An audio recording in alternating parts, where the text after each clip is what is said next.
So today we're talking about a brand new unit, meiosis. This is just a tad different from mitosis. So it's going to be sort of the more similar things that you're already used to. We're just talking about reproduction now. And then you do have a meiosis activity, and there is another Amoeba Sisters video over meiosis that explains it a little bit more if you want to watch that, get a better visual understanding of this.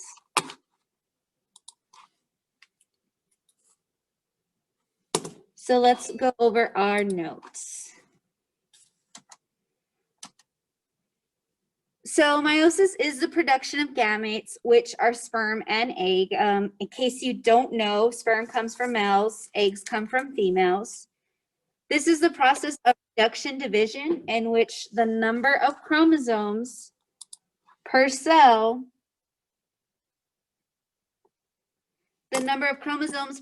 gets cut in half.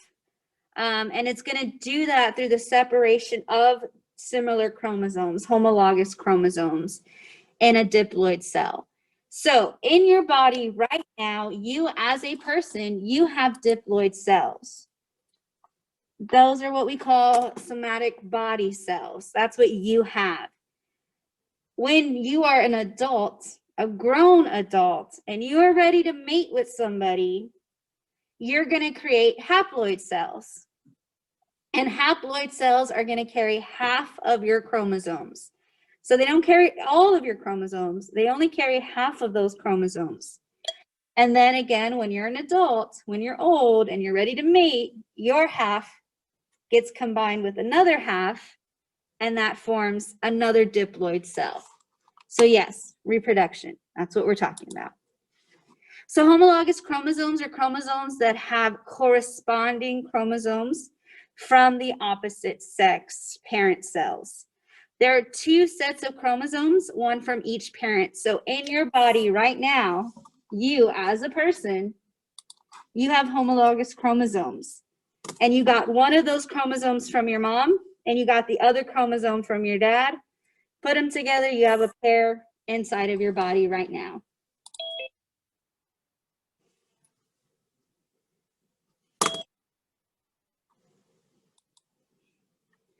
Oh, sorry. And this is kind of why you get some of your traits from your mom, some of your traits from your dad. Because again, you're getting some of your DNA from one parent and then some of your other DNA from another parent. So the difference between diploids and haploid cells, well, diploid cells are inside of your body right now. They make up you. They contain both sets of your homologous chromosomes that you got from both parents. These are found in your somatic body cells, and your typical number in humans is going to be 46. So for diploids, we say that it has 2N because it has two sets of chromosomes, your homologous chromosomes. So we always call diploid 2N. Again, these are your somatic body cells. They make up you. You have them when you're a baby all the way till you're a grown adult. And that's inside your body. And to make those diploid cells, we use the process of mitosis, the one with the T, mitosis. Haploid cells, however, we only call that N because it doesn't have a full set of chromosomes. It has a single set of chromosomes. It has half of those chromosomes. These are going to be found in your gametes, which are your sperm, are your egg cells. And typically in humans, they carry half of your DNA. So they carry half of your chromosomes. They only carry 23. So again, somatic body cells, the ones that make up your body, like if you get a cut or if you're growing, this is what your cells will look like. But in gamete cells, when you're a grown adult, when you're mature and you're ready for reproduction, these are the cells you're going to produce. Again, they have half of your chromosomes. And that's because you're going to give half, your partner's going to get half. Those two halves are going to come together. They're going to make a whole new organism, a brand new baby. So fertilization is a combination of two haploid cells. We have one sperm and one egg. Again, these two haploid cells are going to come together to make a full diploid, a brand new diploid cell. And we call that a zygote. This is your baby cell before you're even a baby, before the baby starts to develop into a fetus. It is just a cell. And we call that a zygote. And then that's going to develop, that's going to continue to grow and grow. And then you're going to start to get features. And your genes are going to start to express themselves depending on where they're at in the body. So meiosis is going to reduce the number of chromosomes again from 2 to 1. So in meiosis, the whole point of meiosis is to make cells with half of your chromosomes. And they're only going to do this when they're ready for reproduction. So meiosis only happens to make your egg cells or your sperm cells, whether you're a female or a male. And again, fertilization is going to restore your diploid number when two opposite sex cells come together. So yes, this is reproduction, fertilization. It doesn't just happen with humans, of course. It happens with other animals. Not necessarily the same number of chromosomes, but the same concept. Half of an organism is going to have some chromosomes. Another half's going to come from another organism. They're going to put them together, and then they're going to reproduce. Same way we do. That's why we don't have the numbers 46, 223 is equal to 46, because that's not the same for every animal. It's going to be different depending on the type of animal it is, depending on how many chromosomes it has. So we always use N equals 2N. So meiosis is different from mitosis, not just because it's for reproduction, but because it has two divisions. It has two parts to it. We call it meiosis 1 and meiosis 2. Mitosis, you know, the cells in your body right now that help you grow and make up your body, that only has one stage. But meiosis for reproduction has two stages.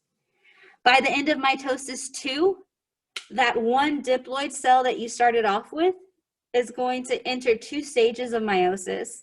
And at the end, it's going to have 4 genetically different haploid cells or gametes. So they're all going to be different. They're not going to be the same. And we're going to talk about why in a minute. Just like mitosis, they both start off with interphase. In interphase, the cell's going to grow, DNA is going to get copied, and then the cell's going to prepare for division. So this is the same in both stages, mitosis and meiosis. Same thing happens. But then we get into meiosis 1, and this is the very first stage where we have something different occurring. Yes, you still have your chromosomes coming into X formation. You still have your spindle fibers about to separate. You still have the nuclear membrane becoming apart, dissolving. But we also have a thing called crossing over. This is where your homologous chromosomes are going to start to exchange genetic information.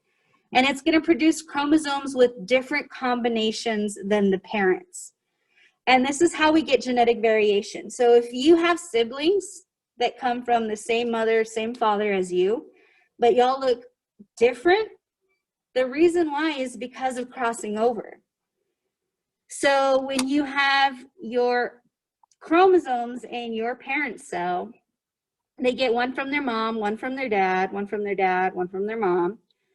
But as they're lining up in their X formations, about to line up on the equator, some of that genetic information is going to exchange. Some of it's going to change.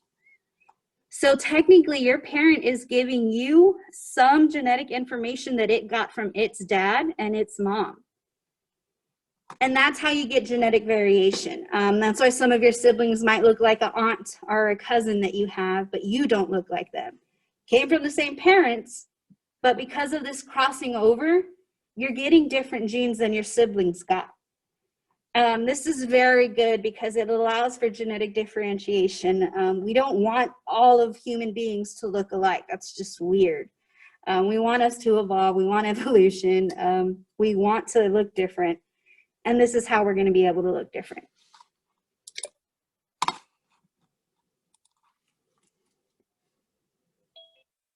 And then, of course, after prophase 1, we're going to have metaphase 1. They line up in the middle.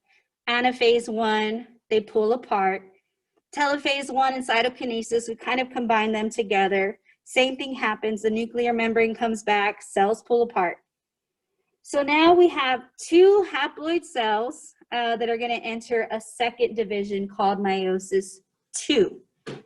So they're not the same. Again, they're different. They have different genetic combinations. Now let's go to meiosis 2. So meiosis 2 still has prophase, metaphase, anaphase, telophase, but now we call them prophase 2, metaphase 2, anaphase 2, telophase 2. So again, same thing's going to happen in prophase 1. We're going to see those chromosomes again. We're going to see that X formation. Metaphase are going to line up. Anaphase are going to pull apart. Telophase, we're going to have the nuclear membrane come back. And cytokinesis, they're going to finally separate. The only difference is now we have half of the chromosomes. We don't have a full set. We have half of the chromosomes, and each of these 4 cells that we made, they're all going to have some different type of genetic information in them. All 4 of these cells are going to be different. None of them are going to be the same. So the way you look right now is because of this crossing over, because of this meiosis. You were 1 out of those 4 cells that got picked. Well, actually 1 out of more than 4 cells. But anyways, you got picked. That's the genetic information you have in your body from that parent. So in male animals, including humans, the haploid gametes are going to produce by meiosis. They're called sperm. We got sperm. 4 sperm are produced from 1 meiotic division. So when you're older, you're going to hear that guys can produce more sperm than females can produce eggs. And that's true. Guys can produce an unlimited amount of sperm because of this process. Each of their sperm is going to contain a set amount of their DNA, half of their chromosomes. They're all going to be equal, not genetically the same, but the same amount of chromosomes. However, for females, it's not the same. This is why females can't produce as many eggs as males can produce sperm. So in female animals, including humans, haploid gametes produced by meiosis are called eggs. However, in the cell division, they're uneven. One cell is going to become larger than the other cells. And that one cell is going to be an egg cell that can actually be used. The other cells, we call them polar bodies. They can't be used. They're non and void. You can't use them at all. They just dissolve into other things in your body. So through this process, you get one cell, and from that one cell, females can only produce 1 egg. Wait, and when that, sorry? sorry, I was gonna say, why do the cells perform this process if you're gonna end up with the same amount? Like if you start up with 1 egg, why would it divide just to make 1 other egg? Because it's going to get more nutrients from the body. And it's kind of like, the best case I could explain is if sometimes, unfortunately, when people have twins, one twin kind of steals all the nutrients from the other twin, and the other twin can't survive. It's kind of like that's happening, which twins, normally that does not happen in twins. It's a once in a lifetime case. But for some reason in females in the body, this happens every time an egg cell is developed. But that's why females are only born with a certain amount of eggs. We're only made to have a certain amount of eggs depending on this process in our body. Unfortunately, you can't keep making eggs until you're a grown adult. You have a set amount of eggs, that's it. Use them or lose them. But males are the lucky ones that can keep producing sperm over and over again as many times as they want. Science, right? Crazy. All right, so that's all I needed to talk about. Go ahead and do your practice activity. Watch the video if you want more explanations. If you have any questions, oh, sorry, I graded your tests. Tests are graded. If you did it before Monday, before yesterday, they're graded, they're in grade book. Go look at them. If you did it today or yesterday, I haven't graded them yet. I'll probably grade them tonight. So yeah, that's all I needed to talk about. So if you have any questions, stay on. If not, you're free to go.